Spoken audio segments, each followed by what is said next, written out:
Hello everybody, welcome to Homeopathy Defined.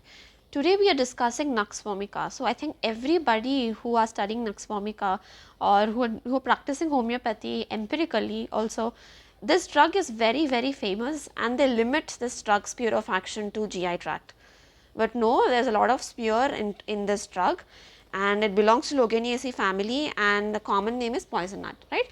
So why we are discussing the family here, because Gelsemium and Ignatia also are from Logeniaceae family and you find a common point between these drugs in order to understand individual drugs in a better way, also the family characteristics in a better way, right. So Nux here is nut, Vomicin is smell.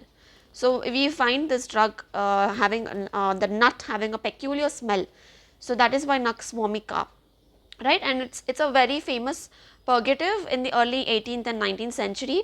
But again I already told the limitations are, there is no limitation in Nux Vomica, it's a polycrust remedy, right, that means it has action on every part of body, right. Strychnine is a most important active principle of Nux Vomica which was isolated from the seed, right. So again it is taken from Ignatia as well. Even though Nux Vomica and Ignatia are belonging to same family and strychnine is present in both of them, the amount of active principle may differ in both the seeds, right. That is how the characteristics differ in the both the drugs. We will be discussing in the later video about Ignatia also. So again, as far as the homeopathy is considered, Nux Vomica has a lot of it is a polycrust remedy and the action is more towards the motor nerves and the grey matter. And in the forensic basis, the action they have used it as a murder weapon, as a homicidal drug. Now where do you find this Nux Vomica? So we use bark of Nux Vomica to prepare our medicines and it is taken from the Ceylon coast, Sri Lanka, also from different places like Australia and the coastal areas, right. So the bark, the flowers, the fruits, the seeds, everything is very important in order to identify the drug also, right. The strychnine and brucine are the two important active principles which are present in Nux Vomica. So again, the active principles are very important because active principle may be the cause how the drug is affecting on your body, right. For example, Staphylococcus aureus active principle is delphinine. The action of delphinine may be similar to the action of Staphylococcus aureus, similar to the poisoning of datura. The datura poisoning, the stramonium poisoning, you have certain things, right, 8 Ds in toxicology if you are reading forensic wise. The same way the toxicological effects of Nux Vomica also. Firstly, you have to know the lethal dose, which is certain seeds like 5 to 10 seeds you may have like a lethal dose. That means you consume more at that amount, the level of the lethal dose, then you have toxicological symptom coming up. And the most important symptom is the neurotic convulsions, like the neurotic convulsions, and you have jerking, shuddering pains, you have twitching, constrictions and rhesus sardonicus, the tetanus, right. So now you understood the toxicology effect also is talking about the nerves affections and the sphere of action in the homeopathy also the nerves. But other than that you have grey matter affections and you have axial tract affections, the motor nerves, the reflexes, the sensory nerves, the heart and the mucosal affections. Now the mucosa includes the respiratory, nose, right from nose, the respiratory tract, and you have the whole gut there, right. Now firstly we will be discussing the grey matter. Now the grey matter here you have axial tract affections. Axial tract is responsible for the functions of the body, whether it is motor or the other crude functions what we are talking here, right.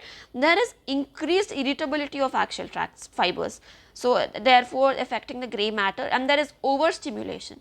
So same goes with motor nerves also. There is overstimulation with respect to the affections like grey matter affections or axial nerve affections or motor nerve affections. You have excessive stimulation, excessive irritability. Now that excessive irritability and stimulation will cause exhaustion. Exhaustion, that is like when exhaustion is mostly when your muscles are tired now, right. Motor are mostly towards the muscles, right. Muscles, in order to contract you need motor nerve affections, motor nerves to be proper, and once they contract then they get exhausted, so muscle will stay in the contracted pose, right. So, they will stay in the contracted pose, and that is very, very important.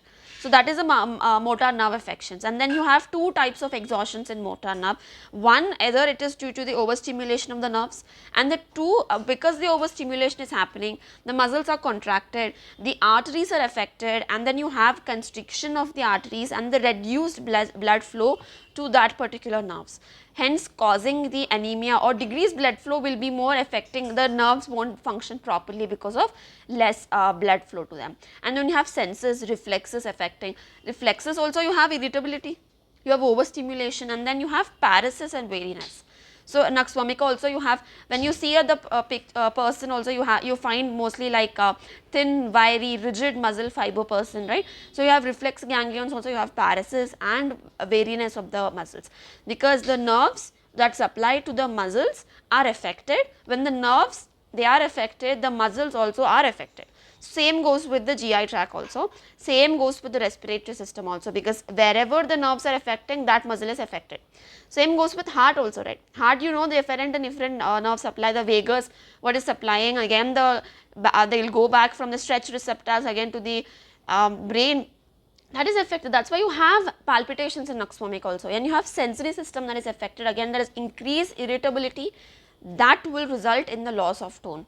You have eye affections, you have nose affections, you have again ear affections. So, all senses in general are affected in Nux Vomica, right. So, again you see a picture here, that is trigeminal nerve affections. So, when that comes under Nux Vomica, right, all nerve affections that are over exhausted or they are very tired, then you need Nux Vomica there, right. And mucosal affections, as I have told you, shouldn't limit it to GIT, you have GIT as well as respiratory also. GIT, here what happens is the muscular layer, the 4 layers of muscle layer what is present in the gut, that is affected. The tetany of the muscular layers happens in Nux Vomica. Also the paralyzing of the nerves that supply to the veins. So, every vein, artery, you have certain nerves supplying them, and when that is affected, there the vein is also affected. Then you have hemorrhoids, colic, improper evacuation of the bowels, that happens. And then you have mucosal of the respiratory tract. There is again reflex excitability of the vagus nerve, I mean. So, then you have dryness and you have coryzol. So, guys, in this video we have discussed the introductory part of Nux Vomica, the sphere of action and the origin. So, in the next video we will be discussing the child, mind and the physical symptoms of Nux Vomica. So, please stay tuned.